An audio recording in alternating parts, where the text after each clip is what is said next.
بسم اللہ الرحمن الرحیم الحمدللہ رب العالمین والعاقبۃ للمتقین والصلاۃ والسلام علی رسولہ محمد وخاتم النبیین۔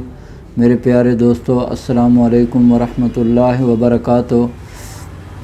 آج میں جس بیماری کے بارے میں آپ سے بات کر رہا ہوں وہ ہے ناک کے نتنوں کی سوزش۔ یعنی ناک کے نتنے جو ہے وہ سوزش ناک ہو جاتے ہیں۔ یہ خاص طور پر ان لوگوں کے ساتھ ایسا ہوتا ہے جن کو دائمی کیرا ہوتا ہے۔ دائمی کیرا والے لوگوں کو یہ ناک کے نتنوں کی سوزش ہو جاتی ہے اور اس کو سائنوسائٹس بھی کہتے ہیں۔ یہ اس وقت ہوتی ہے جب کسی مریض کا نزلے کا علاج جو ہے، زکام کا علاج جو ہے غلط ہو جاتا ہے، جس کی وجہ سے یہ بیماری پیدا ہو جاتی ہے۔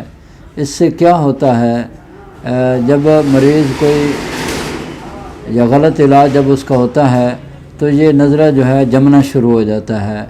تو بعض مریضوں کے یہ جو آنکھ کے پپوٹے ہوتے ہیں، اس سے اوپر ابرو کے اوپر اور ناک کا اگر ایکس رے کروایا جائے تو وہاں سیاہ داغ اور سیاہی نظر آتی ہے۔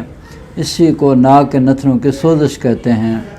جیسے جیسے یہ بڑھتی جاتی ہے، مریض کے لیے پریشانی بڑھتی جاتی ہے۔ مریض کے سر میں درد رہتا ہے، مریض کے ماتھے میں درد رہتا ہے، مریض کی آنکھوں میں درد رہتا ہے، اور اس کا علاج جو ہے ہمارے جو ڈاکٹر حضرات ہیں یا کچھ ہمارے حکماء حضرات جو ہیں، اس کو ختم کرنے کے لیے خشک دوائیاں دیتے ہیں یا بعض دفعہ ٹھنڈی دوائیاں دیتے ہیں، جس سے مرض اور زیادہ بڑھنا شروع ہو جاتا ہے۔ تو ایسے مریضوں کو چاہیے کہ وہ سب سے پہلے جو ہے اپنے معدے کی اصلاح کریں اور کوئی ایسی دوائی کھانی چاہیے جو اس جمے ہوئے نزلے کو خارج کر دے، ختم کر دے، تاکہ آپ کی بیماری بھی اس کے ساتھ ہی ختم ہو جائے۔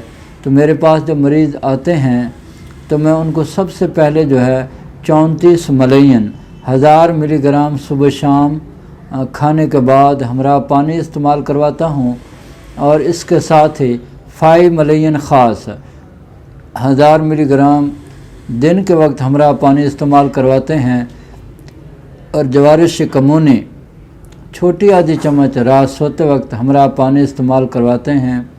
انشاءاللہ اللہ کے حکم سے مریض تندرست ہو جاتا ہے، اور مریض کا یہ جو مرض ہے سائنوسائٹس کا یا ناک کے نتنوں کی سوزش جو ہے وہ ہمیشہ کے لیے ختم ہو جاتی ہے، اور مریض اپنے آپ کو بہتر محسوس کرتا ہے۔